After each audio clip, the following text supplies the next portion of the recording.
Aprovechar la necesidad económica de otros o la ignorancia mediante contratos, documentos formales o informales, entre otros. Son parte de las condiciones en que se configura el delito de usura, el que sanciona a quien prometa o entregue dinero con un interés superior al máximo permitido por la ley. ¿Cuándo se considera que se cometió un delito de usura? Conforme al concepto que señala la ley, es necesario que una persona prometa o entregue a otro dineros con un interés superior al que la ley permite estipular. Señala de que el interés máximo convencional, que es aquel que la ley permite estipular, es el interés corriente, esto es el interés promedio cobrado por los bancos e instituciones financieras durante un periodo determinado y que es regulado y publicado por la Comisión del Mercado Financiero. ¿Cuáles son las penas aplicables a este delito? Esta pena parte en 61 días de reclusión o presidio menor en su grado mínimo y puede llegar hasta 5 años de presidio o reclusión menores en su grado máximo. Establece también el legislador que en el evento que la usura se encubra o se disimule dentro de una convención, es posible aplicar el máximo de la pena que la ley señala. ¿Cómo se realiza la denuncia de este ilícito? La denuncia usted la puede realizar por escrito, ante Carabineros, ante la Policía de Investigaciones o ante algún tribunal con competencia en lo criminal, como los juzgados de garantía y el Tribunal de Juicio Oral en lo penal, o asimismo también en la fiscalía respectiva. También es posible iniciar este proceso penal mediante la interposición de una querella criminal.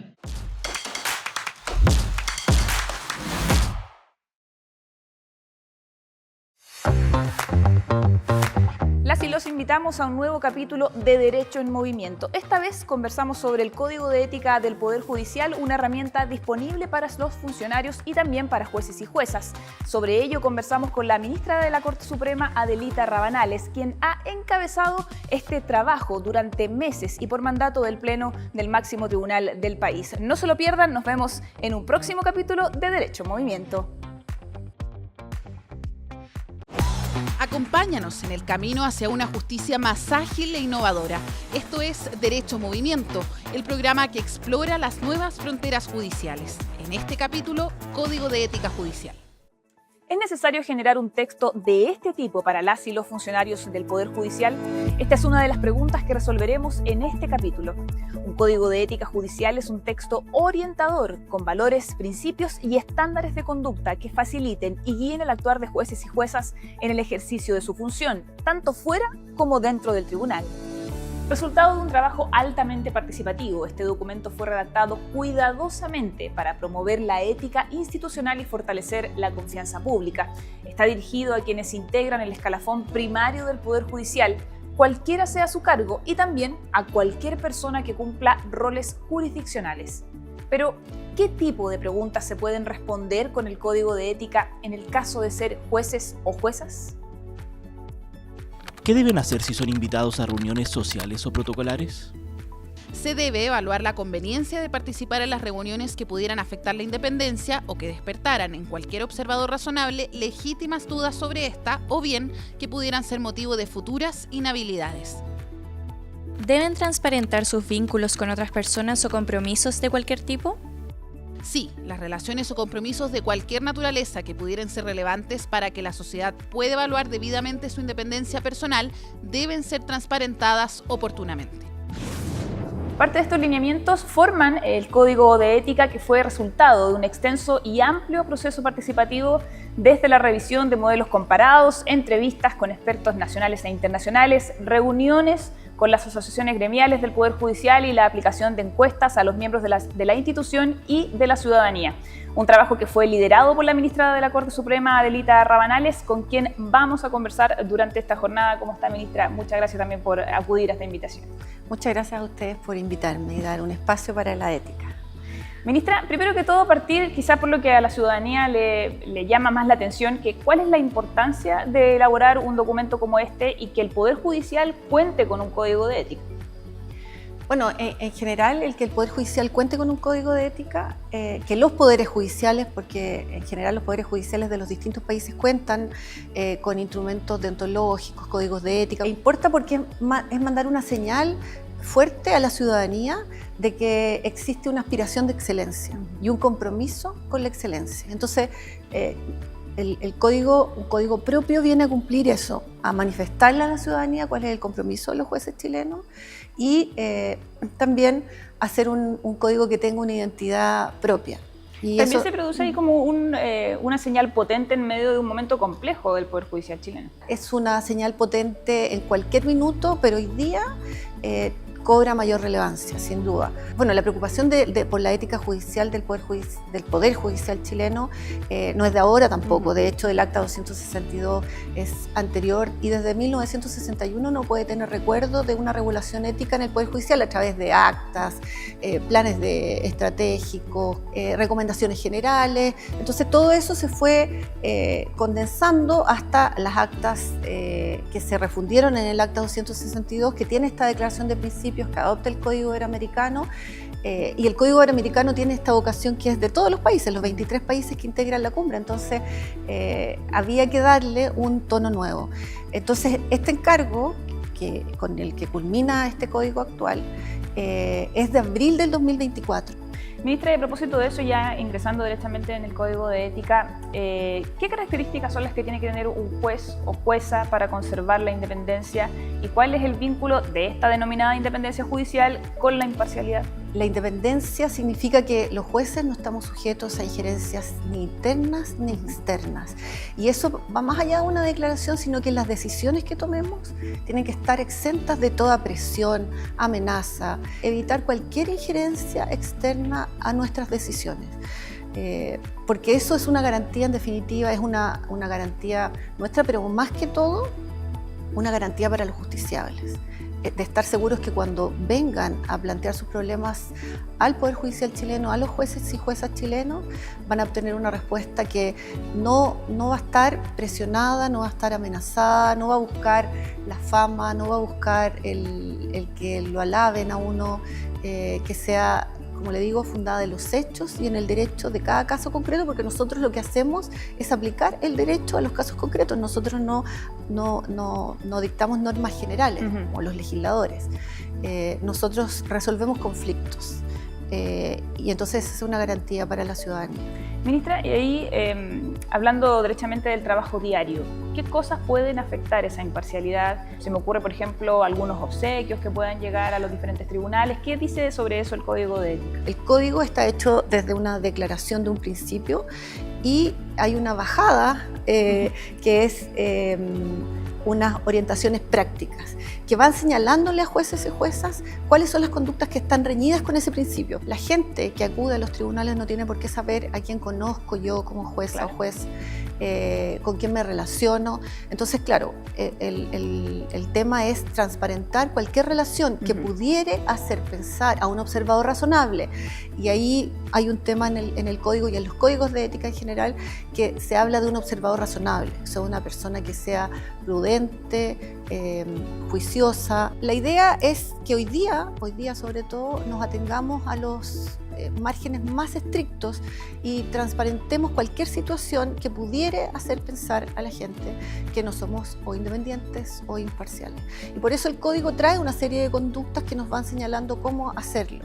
Y para aquellas que no estén comprendidas, este código, también una de las virtudes que uno pudiera señalar es que no está escrito en piedra. En definitiva, el Consejo Ético le va a dar vida, y esa es la gracia de ese Consejo Ético, que va a poder incorporar otras conductas que a lo mejor no hayamos pesquisado en este trabajo amplio que se hizo de participación, porque nosotros hicimos una encuesta abierta al público en general que nos dijera qué conductas habían visto para justamente hacer estas orientaciones prácticas, para que encontrar en la realidad en lo que nos estábamos encontrando inmersos hoy día. Agradecer a la ciudadanía porque hubo bastante cooperación al interior y también por parte de la ciudadanía al momento de elaborar este código. Ministra, y me tomo de lo que usted habla para hablar de esta justamente de esta modernización, de este trabajo que va a ser constante. ¿Qué es lo que dice el Código de Ética sobre las redes sociales, pero además sobre las redes sociales de cada uno de los magistrados?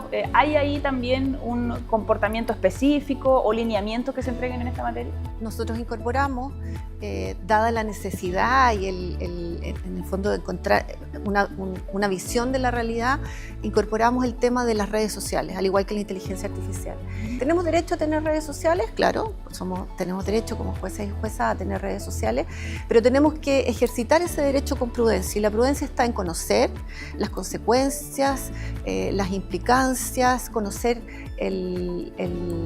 la amplitud o campo de acción de esa red social, entender que cualquier comentario nuestro puede ser una proyección institucional, y en esa medida entonces tenemos que ser más cuidadosos, porque ya pasamos de ser, en este caso Adelita Rabanales, a una ministra de la Corte Suprema que está opinando, que está dando un like o que está teniendo amigos. Y claro, si dijéramos con prudencia, nos quedaríamos en una cuestión que es muy amplia, y por eso hemos decantado. Sigue siendo bastante subjetivo. Claro, entonces por eso hemos decantado y hemos dicho, mire, tendría que mirar qué amigos tendrá, con quién se relaciona, qué opiniones da, cómo las da, y sobre todo en esta perspectiva de mirar que es una proyección del Poder Judicial. Ministra, y a propósito de lo que usted mencionaba sobre el uso de inteligencia artificial, explicarle a la ciudadanía cuáles son también los márgenes del uso de la inteligencia artificial al interior del Poder Judicial, que sí se puede utilizar, pero que también tiene ciertas condicionantes, sobre todo cuando hablamos a la hora de tomar la decisión en la resolución de un conflicto. Bueno, justamente eso es lo que el código trata de dejar en claro. Y en ese sentido, claro, la inteligencia artificial también tiene beneficios y se destacan en el código. Se dice, esto puede ser una herramienta de gestión, pero también advierte los riesgos, ¿cierto? Usted tiene que conocer también, tiene que conocer los riesgos, tiene que conocer los sesgos. Entonces hay una serie de recomendaciones y orientaciones prácticas en ese sentido que también tratan de recoger en lo que es la actualidad, lo de la inteligencia artificial. Entendiendo que hay un desafío pendiente institucional de regular el uso de la inteligencia artificial al interior del Poder Judicial, ¿cierto? Porque hoy día puede haber que mucha gente esté utilizando para distintos fines, y por eso también una recomendación es que se usen o se atengan a lo que sean las recomendaciones institucionales en la materia. Ministra, y por último, ¿tiene por objetivo esta discusión, este trabajo que se hizo, poner el Código de Ética en funcionamiento, tiene por objetivo recobrar la confianza de la ciudadanía? Bueno, ese es un objetivo de la ética judicial. Una de las finalidades de la ética judicial es recobrar esa confianza que está perdida y que en general uno, si la mira a nivel mundial, en general está perdida. Sí, claro, es una crisis que no es particular, pero ciertamente que hoy día en Chile enfrentamos problemas que son particulares nuestros. Y entonces el llamado de la ética es justamente a cerrar esos campos donde puede haber opacidad o oportunidad de vulnerar sistemas que se basan en una constante y en un trabajo que ha ido siendo cada vez más masivo. Entonces, estas conductas no son que alguien pudiera pensar, claro, como este código separa lo disciplinario de lo ético y no hay sanciones, lo que trata es de generar una cultura institucional que dé cuenta de esta recuperación de la confianza, para que la gente sienta que tiene en sus jueces, que puede confiar en sus jueces y que sus problemas van a ser resueltos con los estándares que da este código, con imparcialidad, con independencia, con integridad, con probidad, en lenguaje claro, como hoy día también tiene el compromiso de la Corte Suprema, con igualdad y sin discriminación, en definitiva con todos los principios que fueron los que se eligieron para dar una señal a la ciudadanía de este compromiso de los jueces. Muchas gracias, ministra Adelita Rabanales, ministra de la Corte Suprema, pero también quien ha llevado toda esta tarea adelante, ha encabezado este proceso, así que muchas gracias por este tiempo. Y me tomo de sus últimas palabras diciendo que esto es una cultura que se debe desarrollar en el Poder Judicial. Si bien es un código de ética para el escalafón primario, la idea es que todos quienes somos funcionarios de esta institución también nos sumemos a esa misma cultura. Así que muchas gracias, ministra, por su tiempo acá con nosotros. No, gracias a usted, esto es en beneficio de todos. Ya seguimos con más Derecho en Movimiento, no se vayan de nuestra compañía. ¿Quienes ejercen la judicatura pueden recibir obsequios o reconocimientos de terceros? Puede afectar la imparcialidad, recibir obsequios o reconocimientos que, en razón de su oportunidad o naturaleza, pudieran comprometerlo, generar conflictos de interés o hacer necesaria la declaración de los hechos que pudieran constituir alguna causal de inhabilidad legal. ¿Las y los funcionarios pueden utilizar inteligencia artificial en la labor diaria? Sí, pero existen recomendaciones para su uso responsable, como informarse previamente sobre sus características, capacitarse regularmente, verificar las respuestas y en algunos casos, como la traducción o transcripción automática, usarla únicamente como apoyo. La decisión judicial es siempre una tarea humana y su responsabilidad es indelegable. Ya en 2014, el Código Panamericano de Ética Judicial indicaba que un derecho fundamental de la población es tener acceso a una justicia independiente, imparcial, transparente, responsable, eficiente, eficaz y equitativa. Un derecho fundamental que el Poder Judicial de Chile prioriza de forma permanente, más aún con la creación del Código de Ética. Recordando, entre otras cosas, que aunque jueces y juezas gozan de los mismos derechos que cualquier persona, de ellos y ellas depende ejercerlos con una prudencia tal que su conducta, dentro y fuera del tribunal, no perjudique la dignidad de su función y la credibilidad del sistema de justicia. Y es que, según los expertos en la materia, un sistema de justicia basado en la ética profesional redunda, sin lugar a dudas, en una mejor sociedad. Nos vemos en un próximo capítulo de Derecho en Movimiento.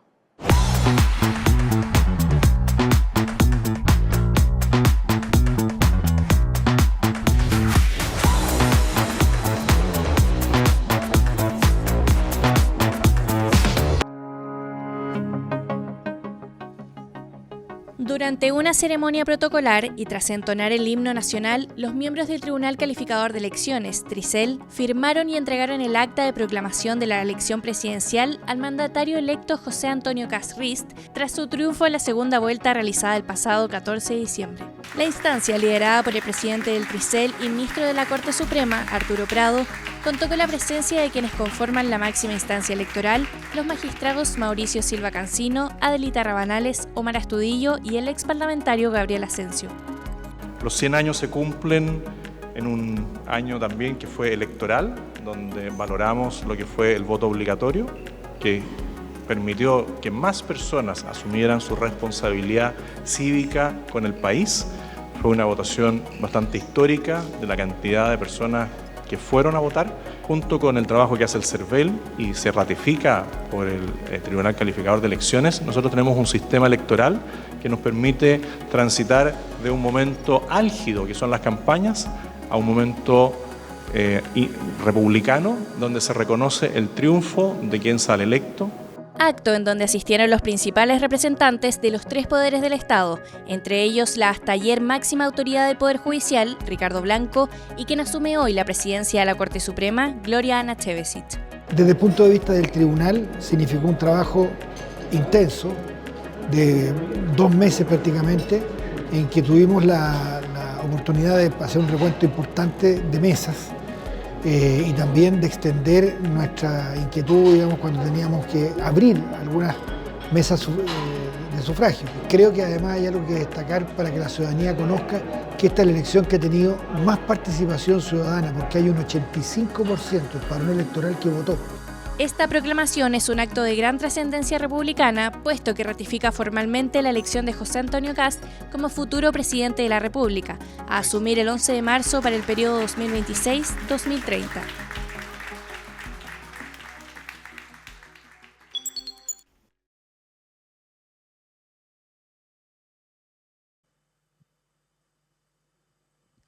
¿Cómo están ustedes? Muy buenas tardes, son las 15 horas con 14 minutos. Soy Julio Mundaca, periodista del Poder Judicial, y damos el punto de partida a un nuevo capítulo de Jueces en Línea. La gracia de este capítulo, de este programa, es que la ciudadanía que está conectada a través de Instagram del Poder Judicial, a través de Facebook del Poder Judicial, a través del canal de televisión del Poder Judicial, pueden hacer preguntas a los magistrados y el magistrado obviamente, o la magistrada, en este caso es un hombre, es un juez, las va a responder. ¿Cuál es el tema que tenemos el día de hoy? Un tema de interés familiar y social, pero de alta actualidad, que es la tenencia responsable de mascotas, que tiene un número en la ley, porque es una legislación, la 21.020. Queremos saludar al magistrado que está en línea el día de hoy, el magistrado Carlos Muñoz, juez de garantía, específicamente juez del 14º Juzgado de Garantía de Santiago. Magistrado, lo estoy viendo en pantalla, muchas gracias por estar en línea el día de hoy.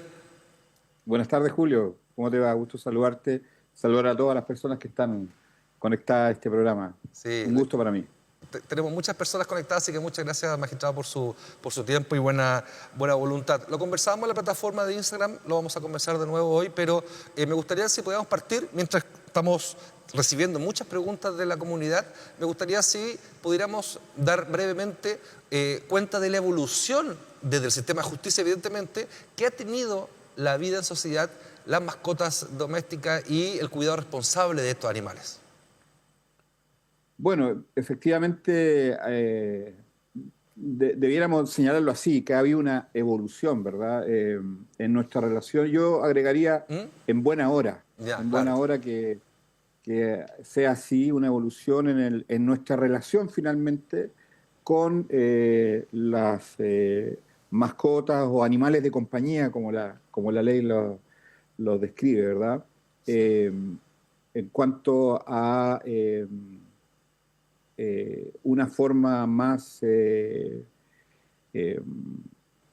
no solo de la vinculación con la mascota y los cuidados históricos que siempre se tuvo con las mascotas, sino que ahora con la imposición de ciertas obligaciones, de responsabilidades por parte de quienes tomamos, porque yo tengo 3 gatitos en mi casa, que tomamos la decisión voluntaria de convivir, de hacer nuestra vida con animales. Magistrado, me preguntan, varias personas lo agrupan la pregunta, pero finalmente esta ley protege a qué tipo de animales. ¿Hay una descripción, dice cuáles son, o hay más o menos un proceso en donde dice cuáles podrían ser? No sé si la ley lo dice, perro, gato, etcétera, no sé cómo dice la ley. La descripción de la ley es genérica, ¿no? Habla de, o sea, aunque hay una tipología, la ley establece cierta tipología, pero en general la nomenclatura, la expresión, cómo se describe, es de mascota o animal de compañía. Y ahí,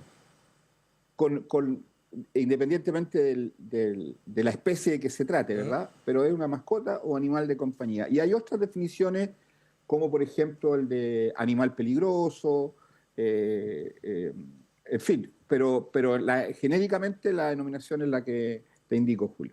Perfecto. Nos están llegando muchas preguntas, magistrado, así que quiero que empecemos ya a responderlas. Muchas son casuísticas, obviamente, muchas son de experiencia, pero ahí ustedes vamos a ir mezclándolas para que la ciudadanía pueda entender cuál es el rol del Poder Judicial también en la implementación de esta ley. En primer lugar, quiero agruparlas por los abandonos. Ahí tenemos 2 o 3 preguntas que tienen relación con este abandono en verano.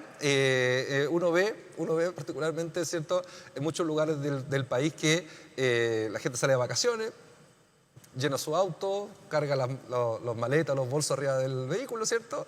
Y le echa agua, un poco de comida y el perrito queda ahí, no sé, los animales quedan ahí dando vueltas. Entonces aquí tenemos una pregunta, mira.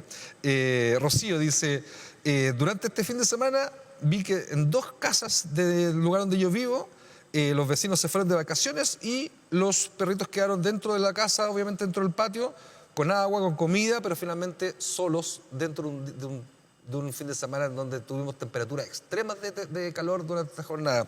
¿Este es un abandono o no es un abandono de un animal, por ejemplo?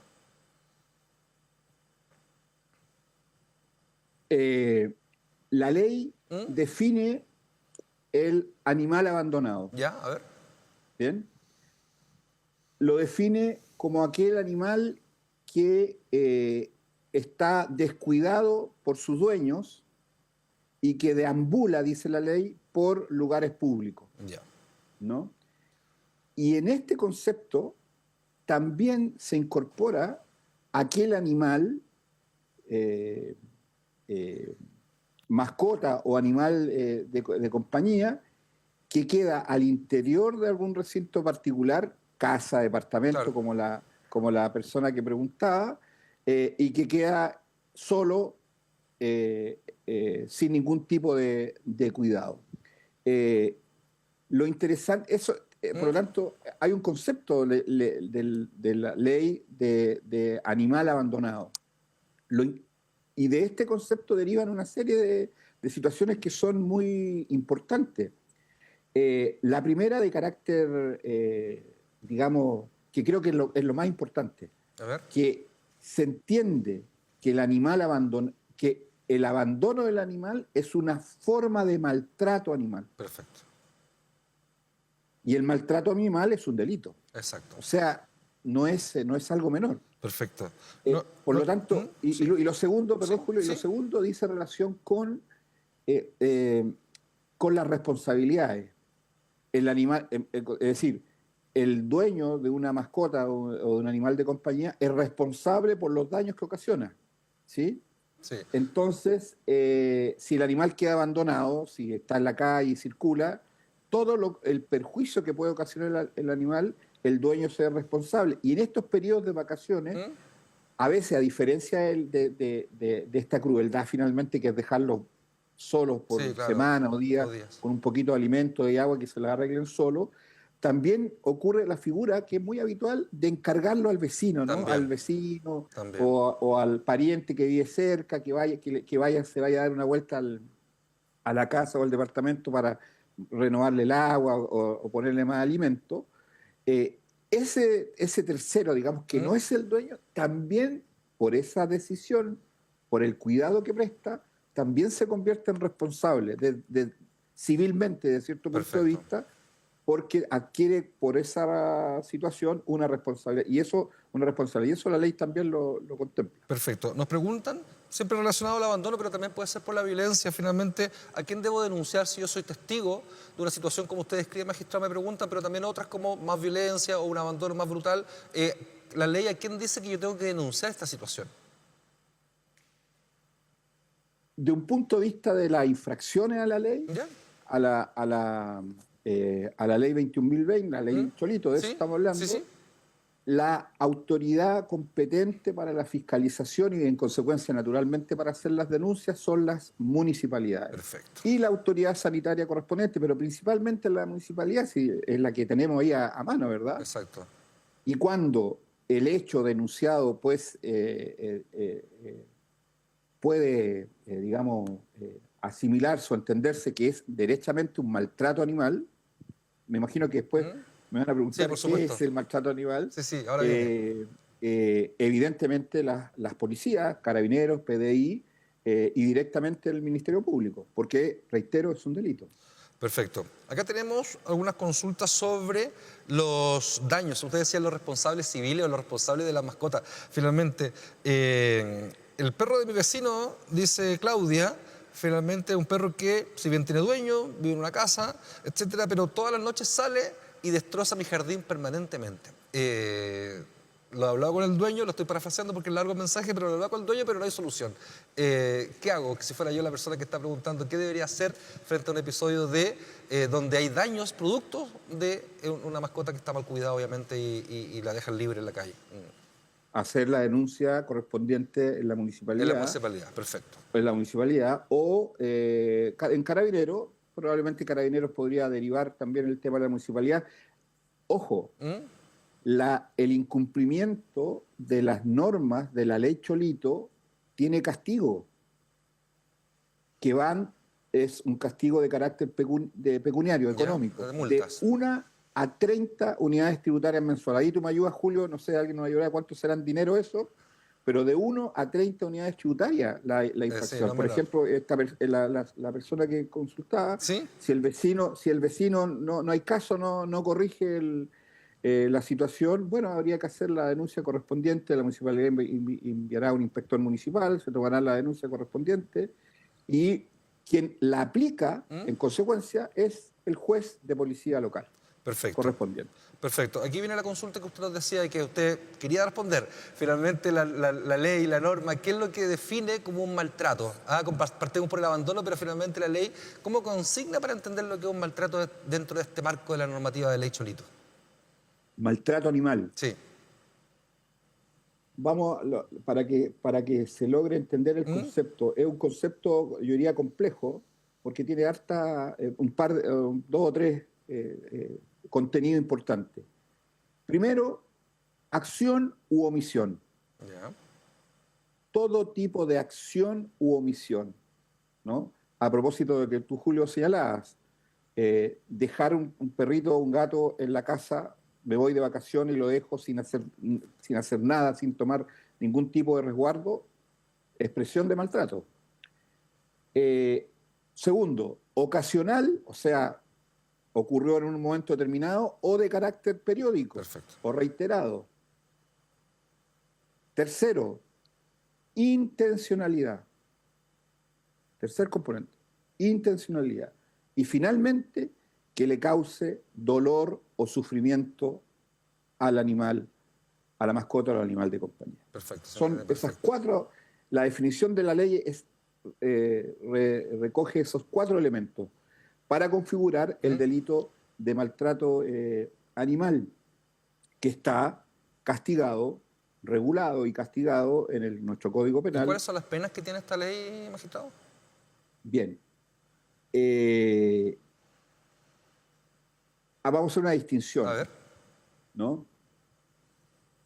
El maltrato animal, en la forma como la señalé, está castigado de presidio menor a su grado presidio menor en su grado mínimo a medio, ¿sí? Y multa de 10 a 30 unidades tributarias mensuales. Oiga, 30 decir, unidades tributarias, casi 2 millones de pesos, ¿eh? Un poquito más de 2 millones. Ahí está la multa. Y el presidio que nos contaba, si lo contamos en días... Presidio menor en su grado mínimo a medio, es decir, de 61 días a 3 años de cárcel. Luego, si es que este maltrato ocasionare una lesión al animal, y no lo quisiéramos, pero lamentablemente ocurre, la muerte del animal, la pena se agrava, queda en el rango únicamente de presidio menor en su grado medio, es decir, de 541 días a 3 años, y la multa sube un poquito, de 20 a 30 unidades tributarias mensuales. Perfecto. Ese es el, Julio, es el castigo que la ley impone. Exacto. Y otra cosa distinta es, y evidentemente el maltrato animal es de investigación del Ministerio Público, es un delito de acción pública, lo que significa que cualquier persona que observe puede denunciarlo, no hay la legitimidad, ¿cómo se llama? ¿Cómo lo podemos decir eso? La posibilidad de denunciar es... Todos posiblemente podríamos denunciarlo finalmente. Todos podemos denunciar si observamos un maltrato. El Ministerio Público investiga y se hace la investigación correspondiente y la Fiscalía tomará las decisiones que correspondan. Y otra cosa distinta, finalmente, va a ser la pena en el evento de que se realice un juicio y la persona resulte condenada. Por supuesto. ¿Verdad? Nos preguntan desde la séptima región del Maule, nos preguntan por animales que son un poco más grandes. Me están preguntando específicamente por un caballo. Claramente hay un sentimiento, hay una relación con este tipo de animales. Preguntan, uno, si los caballos pueden estar dentro de esta normativa, y dos, también, si son testigos de un maltrato o abandono, también la municipalidad o el Ministerio Público, según lo que ellos observen. Mascota o animal de compañía, cualquiera sea su especie, Perfecto. Dice la ley. Por lo tanto, los caballos, los conejos, los reptiles, los pájaros, reptiles, los hámsters, todo queda cubierto. Hay una diferenciación únicamente para referido a los animales peligrosos, ¿no? En cuanto a su proscripción, a la proscripción de existencia de lugares donde se le entrene para convertirse en animales peligrosos, ¿verdad? Está prohibido, salvo los animales que están destinados a la defensa policial, ¿no? A la policía. Sí. ¿no?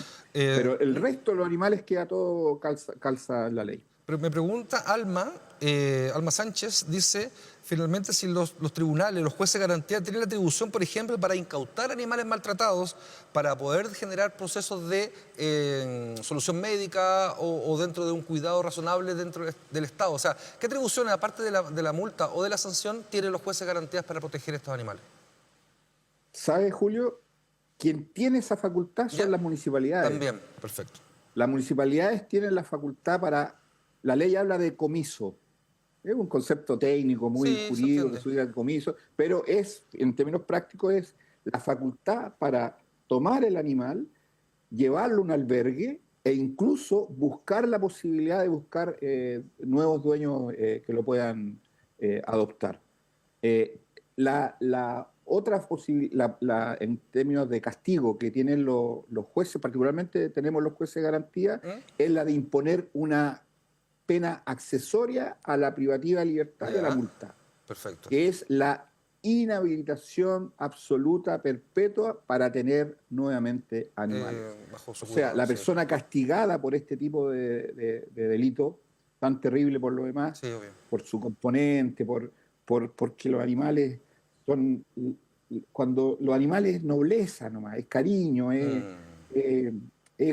incondicionalidad, es un amor increíble, ¿verdad? Y entonces cuando uno ve este tipo de situaciones de maltrato, a mí me cuesta entenderlo, pero en fin. Estamos conversando con el magistrado Carlos Muñoz, magistrado de juez de garantía, porque estamos abordando la normativa, el sistema penal se hace cargo también del maltrato animal a través de la ley Cholito. Magistrado, lo interrumpí, me quería decir algo como última idea. No, la inhabilidad, es decir, que alguien que es capaz de maltratar a alguien, yo creo que, perdone lo coloquial, pero cae de cajón que no se le prohíba nunca más tener un animal a su cargo. Exacto. Preguntan en redes sociales qué pasa con el cuidado de los animales comunitarios. Dice, yo vivo en un edificio, hay varios gatitos que le damos comida a quien quiere, quien puede, ¿cierto? Pero finalmente no tiene ni un responsable, ni un dueño. Bajo esa lógica, ¿bajo qué vecino o la administración, quién podría ser responsable de este grupo de animales que convive con los integrantes de un edificio? En una primera aproximación uno debiera decir, bueno, la comunidad, ¿verdad? En su conjunto. Pero la verdad es que la ley esto no lo trata tan detalladamente, pero sí se aventura en describir el concepto de comunitario, pero curiosamente referido al perro. Perfecto. Únicamente. Yeah. Y la ley habla de perro comunitario, que es aquel que vive en una determinada comunidad que no es de nadie, pero que es de todos. ¿No? Como el callejero de Alberto Cortés. El callejero con derecho propio. ¿Y por qué es comunitario? Porque es la comunidad quien lo cuida, que le da alimento, que le da cobijo, que le da albergue. Perfecto, se entiende muy bien. La abogada López dice, esa es su cuenta de Instagram, dice, tengo un vecino que pasea todas las noches a su perro sin correa, es evidentemente agresivo, hasta ahora no ha pasado nada, dice, pero ¿qué hago? ¿Me relaciono con él directamente para decir que no lo haga más o tengo la posibilidad también de ir a la municipalidad o a otra entidad, por ejemplo, los carabineros? Claro, es interesante la pregunta porque uno debiera tender a solucionar algunos problemas como este, por ejemplo, que señala la abogada, conversando con las personas. Lo que ocurre es que a veces nos exponemos a algún tipo de situación que puede resultar un tanto desagradable, ¿verdad? Claro. Y no solucionarse el problema. Entonces, la ley establece el concepto de tenencia responsable. Claro. Y dentro de la tenencia responsable está la obligación que tenemos todos los que tenemos mascotas de respetar las normativas, las reglas sanitarias y fundamentalmente asumir las responsabilidades del cuidado de la mascota. Y eso implica la responsabilidad porque la mascota no provoque un daño a la propiedad y a las personas a otras personas.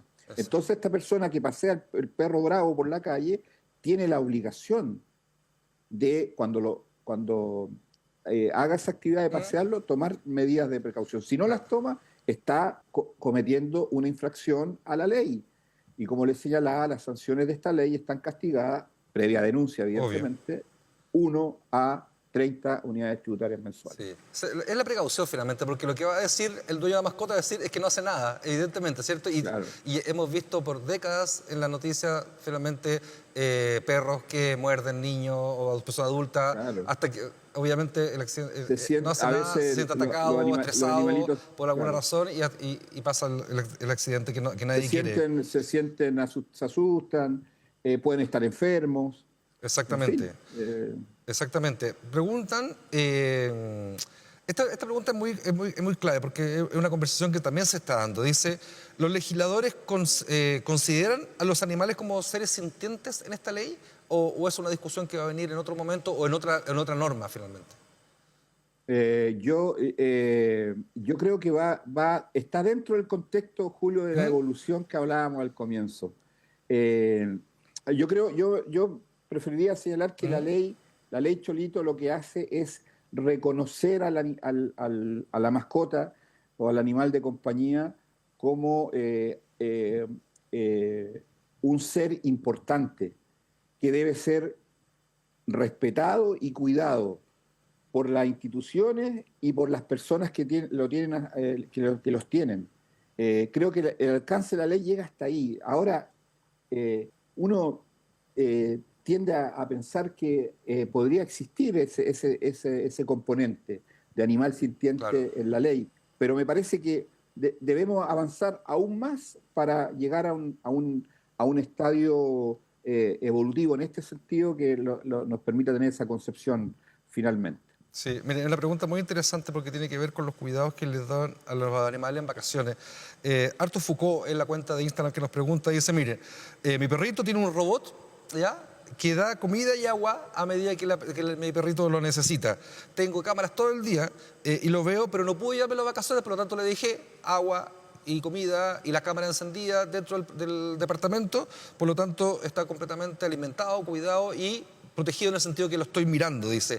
¿Estoy generando alguna especie de abandono dentro de esta relación que tengo yo por no haberlo podido llevar de vacaciones? Perdón, es un robot que se encarga de eso. Debe ser, me imagino, debe ser alguna máquina electrónica que va generando comida o entregando agua cada cierto tiempo del día, me imagino, debe ser algo así. Exactamente, una máquina. Yo creo que el caso que se presenta es un caso que denota preocupación, ¿no?, por la mascota, ¿no? Circunstancia de estar vigilado permanentemente y alimentado con comida sólida y agua, fundamentalmente. Exacto. Claro, el tema sería y me imagino que la persona que está de vacaciones y que observa al animal y detecta que la máquina falló, que se cortó la luz, por ejemplo. ¿No es cierto? Y no hay cámara, tomará las medidas correspondientes para volverse o enviar a alguien a la casa para ver qué es lo que ocurre, ¿verdad? Pero me impresiona que no es un caso de abandono. No, hay una zona de protección incluso, mucho cuidado. Denota particular preocupación y eso está muy bien, yo lo felicito. Qué bueno. Efectivamente. Sí, mire, hay una pregunta que tiene que ver con el Poder Judicial. Sabemos, y le explicamos a la comunidad de Instagram y del canal de televisión y de Facebook que estamos conversando, que el magistrado nos está dando una explicación genérica de la ley, ¿cierto? No es la casuística que podría haber si le toca hacer un juicio o una causa dentro del tribunal porque va a fallar bajo una lógica que tiene que ver con las pruebas presentadas, etcétera. Pero nos pregunta, me imagino que puede ser un abogado porque dice que conoce fallos contradictorios en tribunales de justicia frente a cómo cuando el magistrado o magistrada determina si hay abandono o hay maltrato. Ha conocido distintas sentencias que obviamente entre hechos parecidos un juez podría fallar de una forma u otra. ¿Cuáles son los criterios que podría tener un juez o una jueza para poder determinar, ¿cierto?, la convicción de si hubo maltrato o hubo abandono dentro de este proceso de esta ley Cholito? Yo creo que, en términos generales, sí, obvio, los jueces pueden tener diversos criterios, estamos amparados por nuestra absoluta independencia para nuestras convicciones jurídicas, morales, éticas, religiosas, etc. Pero creo yo que en el caso de la ley Cholito está bastante determinada la figura del maltrato animal, con lo que conversábamos un rato atrás.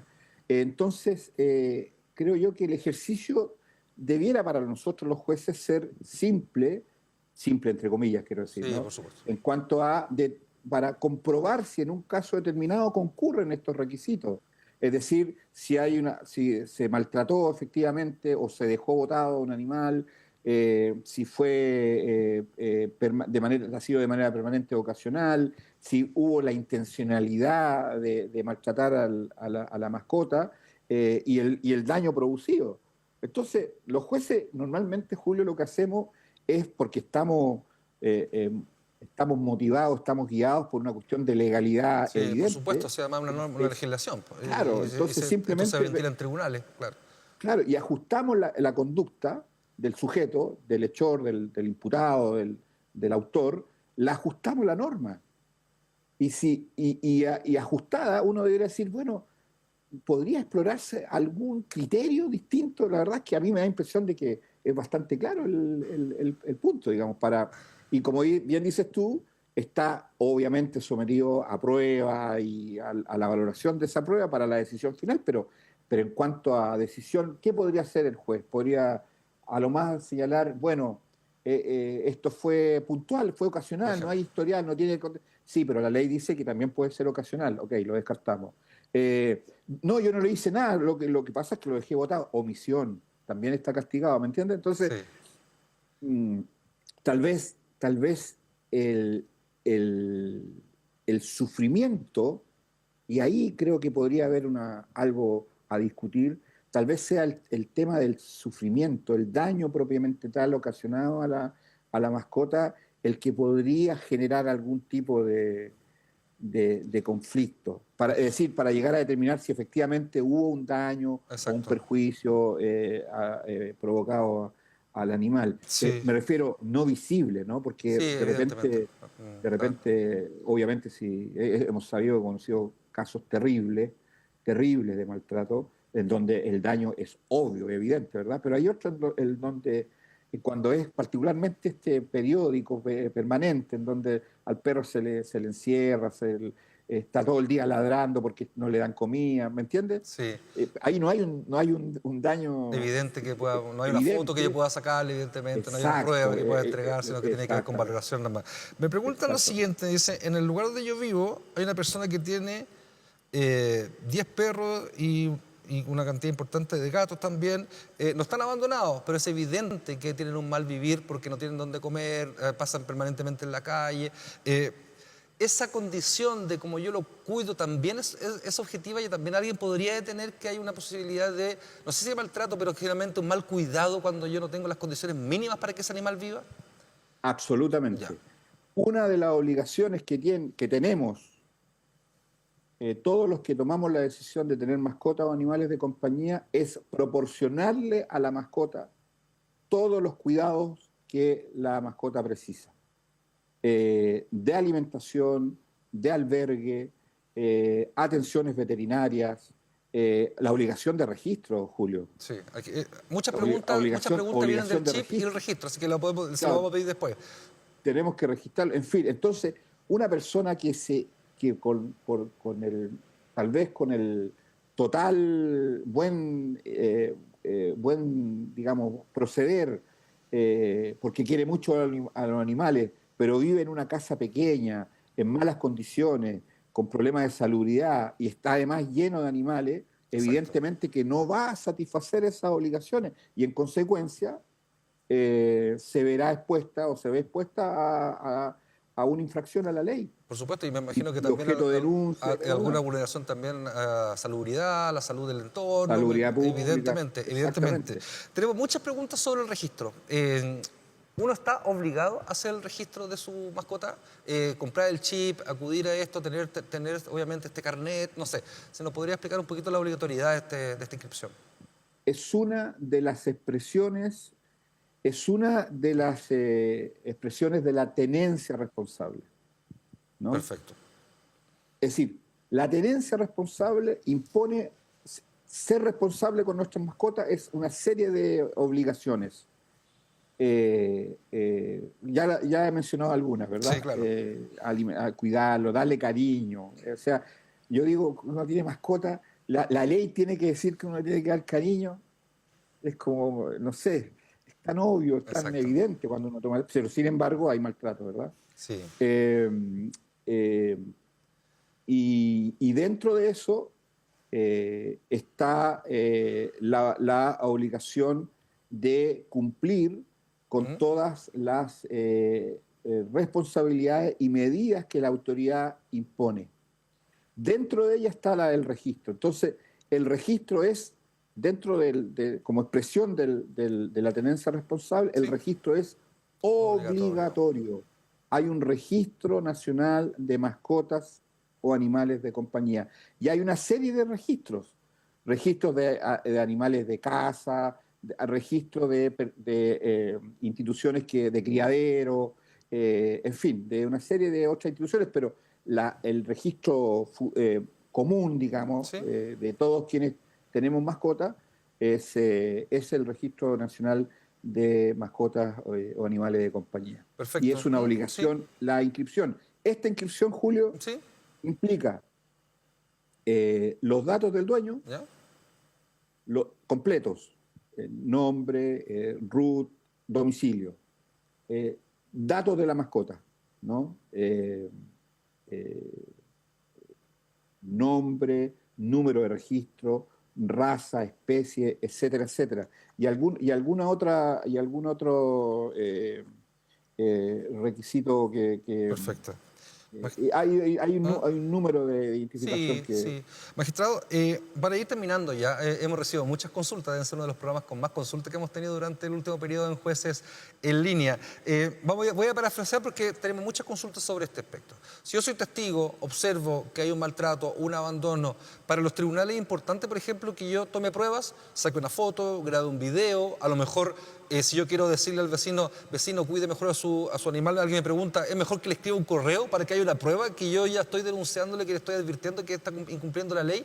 A ojos de un juez que va a ver esto en el estrado, ¿sirve o no sirve que los vecinos o las personas que denuncia entregue al tribunal o a la fiscalía en este caso prueba de lo que está denunciando? Súper buena pregunta la que se hace, porque para que se logre entender por las personas que están conectadas ahora, cuando hay un conflicto, el que sea, laboral, de familia, civil, en fin, y no es posible solucionar de manera privada, digamos, se recurre a la judicatura para que sea un tercero quien lo resuelva. El juez, evidentemente, no ha estado en el lugar, no conoce la mascota, ¿no? En este caso, ¿verdad? Por lo tanto, la convicción, así le voy a denominar, la convicción de que al que el juez llega es a partir de las pruebas que las partes le entregan.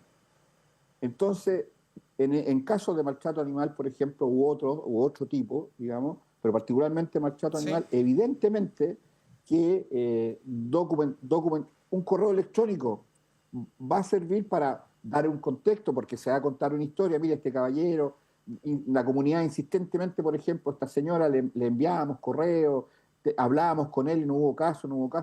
Mira, aquí están los correos. Exacto. O sea, se corrobora. Entonces el juez dice, entonces se prueba, se corrobora que hubo intentos de comunicarse con la persona. Claro, y no es esporádico, ha pasado el tiempo también. Claro, ha pasado en el tiempo y acá está la demostración, juez. Exacto. Y lo que ocurría era esto. Video. Foto, video, claro. Video. Magistrado, el video dura 1 minuto. Y el minuto es el perro aullando o el gato gritando o el animal que sea. Exacto. Aquí está, audio, video. Exacto. Se escucha en la audiencia. Sí, perfecto. Y bueno, y los testigos y las personas que estén dispuestas a corroborar los hechos. Perfecto. Y ahí el juez dice, no, aquí la verdad es que se ha probado. Efectivamente es así. Perfecto. Y dictará la sentencia correspondiente. 15 horas con 50 minutos, conversamos mucho más de media hora, magistrado, porque claramente este tema es de un alto interés para la ciudadanía. Queremos despedir a nuestro juez en línea que estuvo el día con nosotros el día de hoy, Carlos Muñoz, juez de garantía, específicamente del 14º Juzgado de Garantía de Santiago. Magistrado, muchas gracias por haber estado en línea el día de hoy. Gracias, Julio, por la invitación, a tu disposición. Gracias a las personas que estuvieron. Le mando un saludo al Mo, al Sadio y a la Acme. ¿Esos son sus gatitos? Mis gatitos. Seguramente mis hijos están con ellos viendo, así que les mando saludos desde acá. Muchas gracias. Y a toda la comunidad de redes sociales del canal de televisión del Poder Judicial les contamos que esta grabación va a estar disponible en Instagram y también en el canal de YouTube del Poder Judicial por si quiere verla de nuevo o quiere compartirla. La pueden encontrar desde esta tarde en el canal de televisión del Poder Judicial. Por mi parte me despido, que tengan un bonito verano, cuiden sus animales y nos encontramos en un próximo programa de Jueces en Línea. Hasta pronto.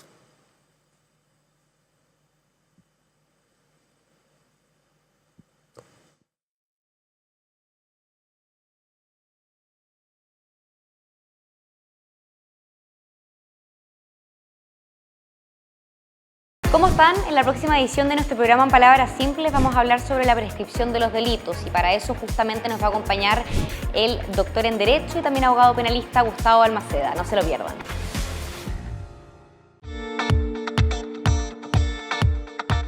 ¿Cómo están ustedes? Bienvenidos a una nueva edición de nuestro programa En Palabras Simples desde acá, al Palacio de los Tribunales de Justicia. Un nuevo capítulo, esta vez vamos a hablar sobre la prescripción de los delitos, pero antes de entrar de lleno con este tema los invito a ver el siguiente material que hemos preparado para ustedes.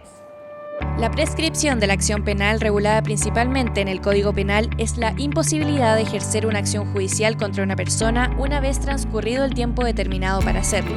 Según establece nuestra legislación, todos los delitos prescriben por seguridad jurídica, a excepción de los crímenes de lesa humanidad e ilícitos sexuales contra menores de edad. Bueno, justamente para hablar de este tema nos acompaña el doctor en Derecho y abogado penalista Gustavo Balmaceda. Abogado, muchas gracias por estar acá con nosotros en el Palacio de los Tribunales de Justicia. Muy buenas tardes, gracias por la invitación. Abogado, la idea es partir, como se llama este programa En Palabras Simples, con lo más simple, con lo más general a la vez. ¿Qué se entiende? ¿Qué es la prescripción y cuál es su objetivo? No es tan simple contestar a eso en forma simple, voy a tratar de hacerlo lo más simple, valga la redundancia. Es una defensa no exculpatoria. ¿Por qué es eso? Porque cuando uno asume un caso como defensor, uno puede ocupar varias instituciones, que básicamente son las defensas exculpatorias y las no exculpatorias. Las exculpatorias son las que dicen relación con el delito en sí. La prescripción es una defensa no exculpatoria porque no dice relación con el delito en sí, sino que por circunstancias externas. ¿Qué naturaleza tiene? Es de orden público y de naturaleza sustantiva. Esto es súper importante. ¿Por qué? Porque en la práctica muchas veces pasa que cuando uno alega la prescripción dicen que es una institución procesal. Y no es una institución procesal, es una institución sustantiva porque dice relación sobre la punibilidad. ¿Y por qué es tan importante esto? Porque hay un principio que se llama irretroactividad de la ley penal. Y la ley penal se puede aplicar hacia el pasado solamente si es beneficiosa para el reo. Inclusive, si fuera procesal, el código, porque las normas procesales rigen en el momento, el código también establece una regla que puede regir para el pasado si es más beneficioso para el reo. Pero en fácil es una defensa no exculpatoria que es de orden público y lo que entrega, ¿y para qué nos sirve? Para entregar seguridad jurídica, porque en los tratados internacionales sobre derechos humanos se establece que todos tenemos derecho a ser juzgados dentro de un plazo razonable. Eso justamente quería llegar el concepto de seguridad jurídica, ¿qué se entiende por eso? Mire, en fácil la seguridad jurídica es poder tener una noción lo más objetiva posible de que si usted es imputada o acusada en algún proceso judicial, pueda ser juzgada dentro de un plazo razonable y de un plazo constatable, que no pueda ser a lo largo del tiempo de forma indiscutible. Abogado, y a modo general, ¿cuánto es la prescripción por cada delito si lo dividimos, por ejemplo, en faltas, en simple delito y en crimen? Ahí hay que hacer varias distinciones, ¿ya? La primera, que la prescripción es para la acción penal y también para la pena. Eso por un lado.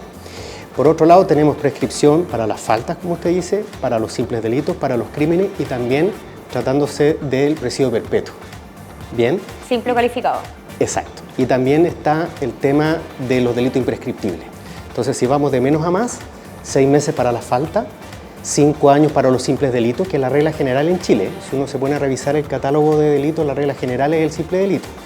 Después tenemos para los crímenes, que es 5 años y un día para arriba, la prescripción es de 10 años y tratándose de presidio perpetuo, la prescripción es de 15 años. Y para el caso de los delitos imprescriptibles, la respuesta es obvia, no prescriben. Y abogado, ¿por qué en algunos casos se consideran las excepciones hablando del marco internacional como nacional? Buena pregunta, porque esa pregunta se llama, o mejor dicho, el fundamento es político-criminal. ¿Qué es la política criminal? La política del Estado frente al delito. Chile a lo largo de los años ha ido suscribiendo tratados internacionales de derechos humanos y en virtud de los tratados internacionales de derechos humanos se establece un catálogo que vamos a llamar más o menos genérico de delitos que son imprescriptibles, que son las torturas, los delitos de lesa humanidad, el genocidio, ¿bien? Siempre y cuando estén reconocidos en los tratados internacionales. Y también por otro lado tenemos no simplemente delitos contra la libertad sexual que involucren a menores, sino que dentro de los delitos cometidos en contra menores hay varios delitos que dicen relación contra no solamente la libertad sexual. Por ejemplo, trata de personas cuando está relacionado con la libertad sexual. Apremio ilegítimo cuando está relacionado con la libertad sexual. Los delitos contra la libertad sexual propiamente tal, violación, violación impropia, estupro, violación agravada. Bien, el foco es menor de edad y la regla general es que diga relación con delitos de carácter sexual. Abogado, si un delito está prescrito, ¿se puede investigar de igual manera con el objetivo de llegar a una especie de verdad jurídica, como se denomina? Buena pregunta. Yo creo que no, fíjese, pero en la práctica se hace igual, como una especie de justicia reparatoria para las víctimas, aunque finalmente eso va a terminar en una absolución. Han habido casos emblemáticos de delitos sexuales cometidos en los 60, los 70, los 80, ¿bien? Que no debería iniciarse una investigación porque la prescripción es de orden público. ¿Qué significa eso? Eso significa ni siquiera que el juez debe declararla, el juez debe constatarla. Abogado, también hablábamos en un principio de que hay que hacer una distinción con los delitos, si bien no todos los delitos, sino que la gran mayoría prescriben. Hay algunos que no, como son, por ejemplo, los crímenes de lesa humanidad, como también los ilícitos cometidos contra menores de edad. ¿Por qué se hace esta distinción con estos tipos de ilícitos? La razón jurídica es porque Chile es suscriptor de los tratados internacionales que versan sobre derechos humanos. Ahí tenemos los crímenes de guerra, lesa humanidad, genocidio, tortura. Y también Chile es signatario de la Convención de los Tratados para proteger a los niños. ¿Ya? Entonces, de alguna manera, estamos obedeciendo o bien a recomendaciones internacionales o estamos obedeciendo derechamente a tratados internacionales que son vinculantes. Y específicamente hablando de los delitos contra menores de edad, delitos sexuales contra menores de edad, esta ley no significa que sea retroactiva, ¿cierto? Es del 2018 cuando se promulgó esta normativa hacia adelante, ¿verdad? Muy bien. Técnicamente es desde que se publica, porque entre la promulgación y publicación de una ley puede pasar mucho tiempo. Y las normas tienen también disposiciones transitorias para resolver los problemas de ley penal en el tiempo. Y efectivamente, aunque se trate de delitos imprescriptibles, no pueden regir hacia el pasado. De hecho, la ley que declara la imprescriptibilidad de los delitos sexuales contra menores se hace cargo del problema de la ley penal en el tiempo. Pero aunque no se hiciera cargo, volveríamos a las normas generales y no podría aplicarse de manera retroactiva. ¿Cree usted en su experiencia, siendo doctor en Derecho, abogado penalista, que esta modificación a la normativa tuvo un impacto en nuestro país, en el ámbito legislativo, en el ámbito jurídico? Totalmente. Cambia la forma de litigar en los casos de derechos humanos y cambia la forma de litigar en los casos de delitos sexuales. Porque uno cuando asume un caso, lo primero que busca antes de las defensas es culpatorias o las defensas no es culpatorias, porque técnicamente son más fáciles de probar. Y claramente, habiendo una limitación de esa naturaleza, cambia estratégicamente la forma de litigar. Así que tiene un efecto práctico tremendo. Perfecto. Ahí ustedes escuchaban entonces esta entrevista totalmente íntegra que tuvimos con el doctor en Derecho y también abogado penalista Gustavo Almaceda. Abogado, muchas gracias por estar con nosotros en esta edición de En Palabras Simples. Encantado. Y a ustedes, como siempre, los dejo totalmente invitados que nos sintonicen, que vean no solamente este programa En Palabras Simples, sino también todas las notas, todas las cápsulas que preparamos para ustedes en las distintas redes del canal del Poder Judicial. Que estén bien, nos vemos.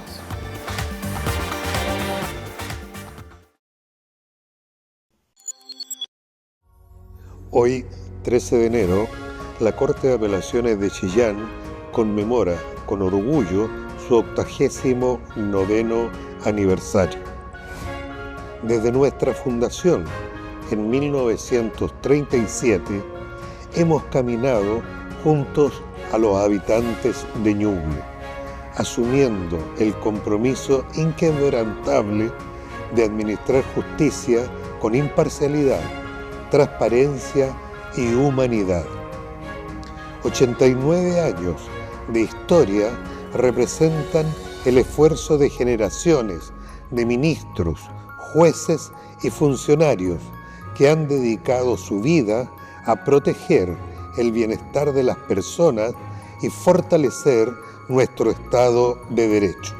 Es por ello que esta Corte de Apelaciones se ha convertido en un espacio de puertas abiertas para niños, jóvenes, adultos mayores y todos quienes la visitan con el propósito de conocer su invaluable riqueza histórica y patrimonial. Como representante de este poder del Estado, me siento orgulloso y satisfecho de participar activamente en esta etapa de grandes cambios. En este día especial, envío un afectuoso saludo a todo nuestro equipo de trabajo y a la comunidad que confía en nuestra labor. Seguiremos trabajando con la misma vocación del primer día, mirando hacia el futuro con el compromiso de una justicia cada vez más cercana y eficiente. Feliz aniversario, Corte de Apelaciones de Chillán.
Una justicia especializada, con foco en la reinserción y el acompañamiento efectivo de adolescentes, comienza a consolidarse en el Centro de Justicia de Santiago con la puesta en marcha de la Unidad de Responsabilidad Penal Adolescente. En marco de la última etapa de la implementación de la Ley número 21.521, el ministro de la Corte Suprema, Manuel Antonio Valderrama, y el presidente de la Corte de Apelaciones de Santiago, Fernando Carreño, visitaron esta nueva unidad para sostener un encuentro con las y los jueces y funcionarios, quienes pondrán en práctica este sistema.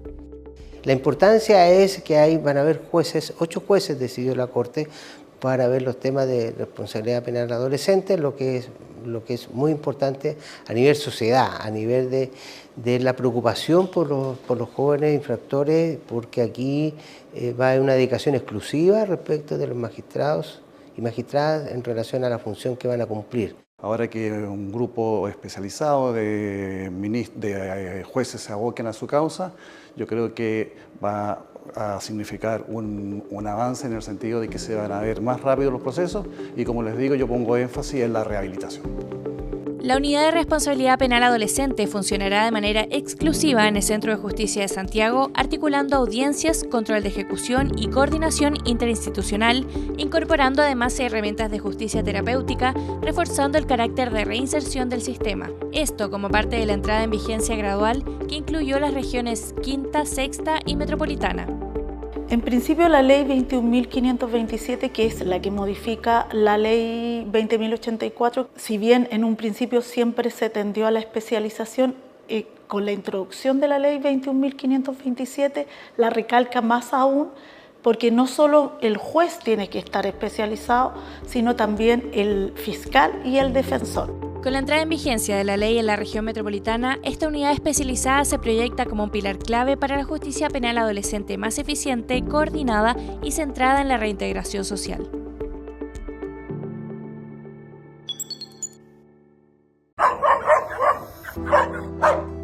¿Has escuchado hablar de la llamada violencia sorda? Es el concepto que usó la Corte de Apelaciones de Concepción para acoger un recurso de protección de una adulta mayor quien alegó que la mascota de su vecina generaba ruidos molestos. La quinta sala del Tribunal de Alzada estableció que el actuar de la demandada constituye violencia sorda, la que afecta el derecho a la salud y la vida digna de una persona mayor. No una violencia que tenga explícitamente por objetivo dañar, pero que socava, ¿no es cierto?, la salud mental de la persona que se ve expuesta continuamente a esos ruidos molestos.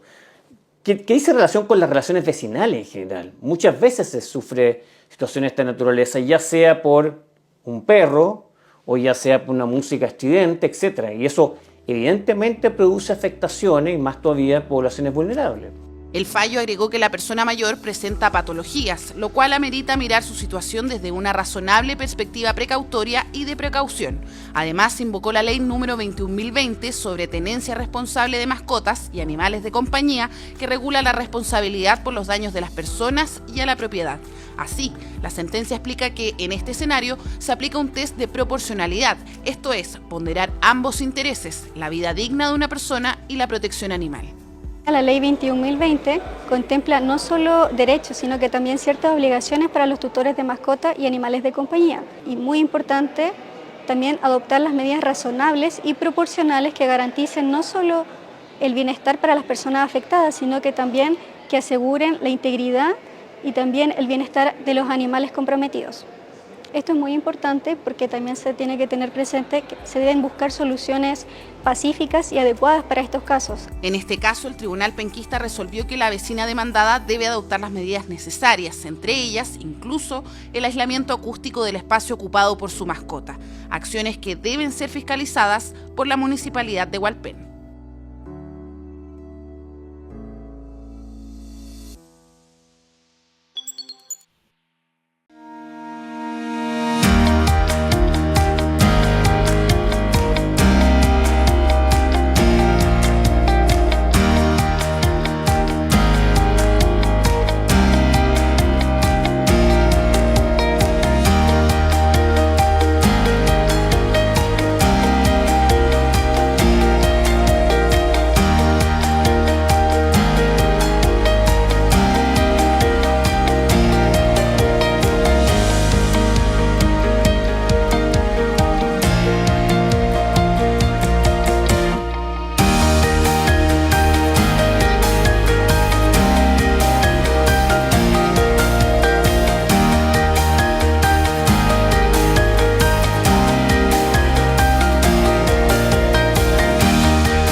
En materias de familia, el curador ad litem es el abogado o abogada que designa el tribunal para representar a niños, niñas y adolescentes en un proceso judicial. Su objetivo es velar por el interés superior del niño y resguardar sus derechos durante la tramitación de la causa.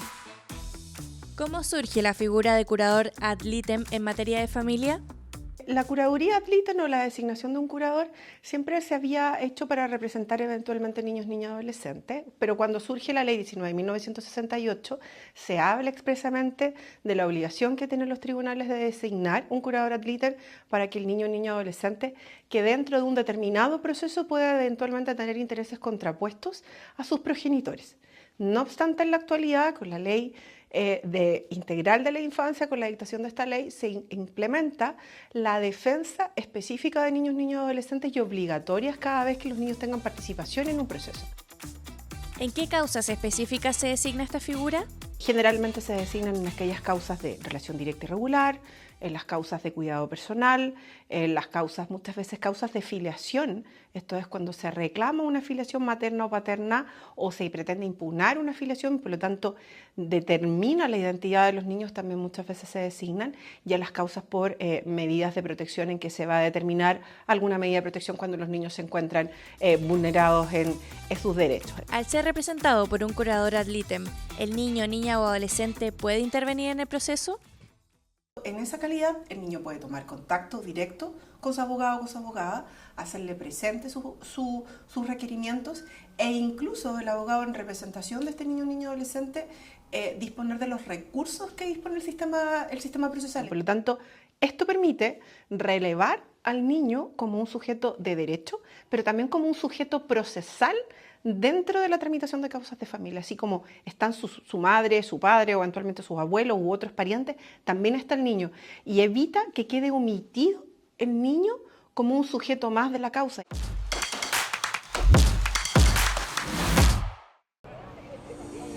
Cada persona que tiene un auto pretende protegerlo ante cualquier imprevisto. ¿Pero qué pasa si ante un robo tu aseguradora no se quiere hacer cargo? Eso es lo que denunció un hombre en marzo de 2021, que mientras surfeaba solo en la playa dejó sus llaves escondidas entre su ropa en la arena y cuando salió ya no estaba su vehículo. La compañía aseguradora del auto sostuvo que la persona no empleó la diligencia necesaria para prevenir el robo, por lo que no operaba el seguro. Ante ese reclamo, la Corte Suprema acogió la demanda por incumplimiento de contrato de seguro automotor y establecieron que el afectado hizo lo posible para prevenir el robo y deberá ser indemnizado por la sociedad BCI Seguros Generales por casi 14 millones de pesos. Para conocer más sobre este fallo, ingresa a pjud.cl.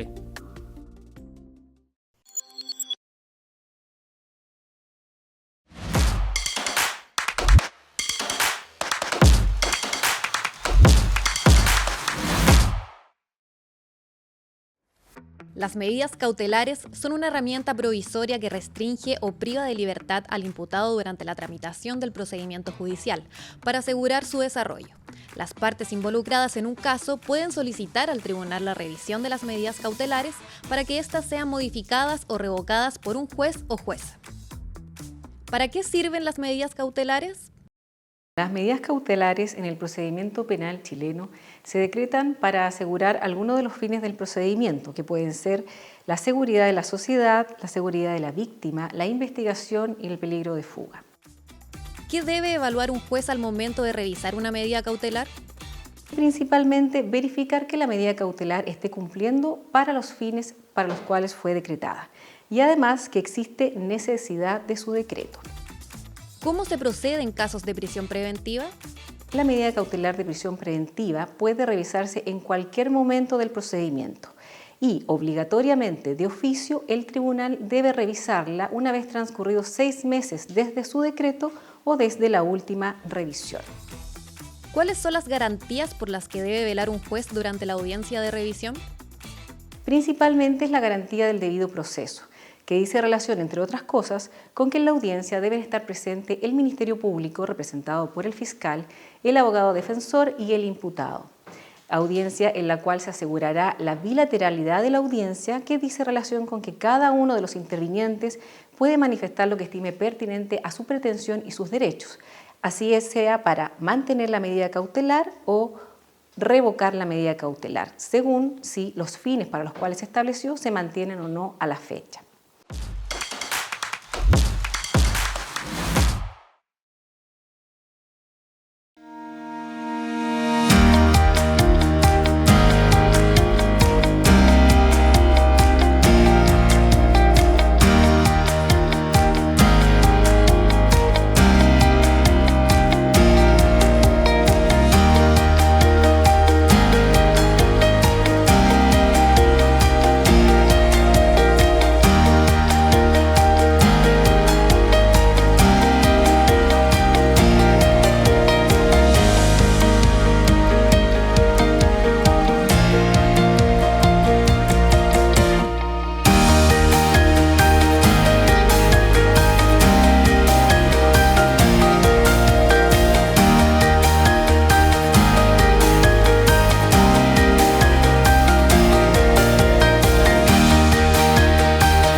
El habeas data es una acción judicial que permite que cualquier persona solicite información suya alojada en bases de datos, ya sean públicas o privadas. Su objetivo es la protección a la intimidad y la solicitud se puede realizar ante un juez civil cuando la responsable de registrar esa información no respondió al requerimiento en un plazo de 2 días hábiles. ¿Qué derechos tienen las personas sobre sus datos personales?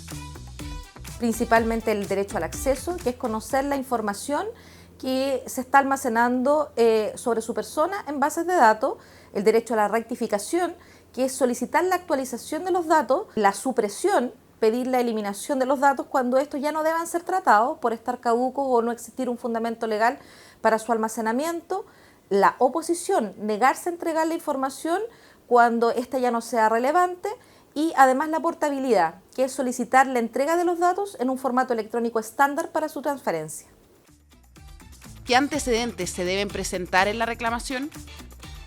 Algún documento o antecedente que dé cuenta que se recibió efectivamente esta solicitud, la negativa injustificada a la solicitud que se presenta, que no esté fundamentada en las causales que establece la ley, y algún antecedente que, por ejemplo, diera cuenta que no se ha respondido a esta solicitud por la entidad correspondiente dentro del plazo legal, que es de 2 días hábiles. ¿Cuál es el procedimiento que contempla la ley?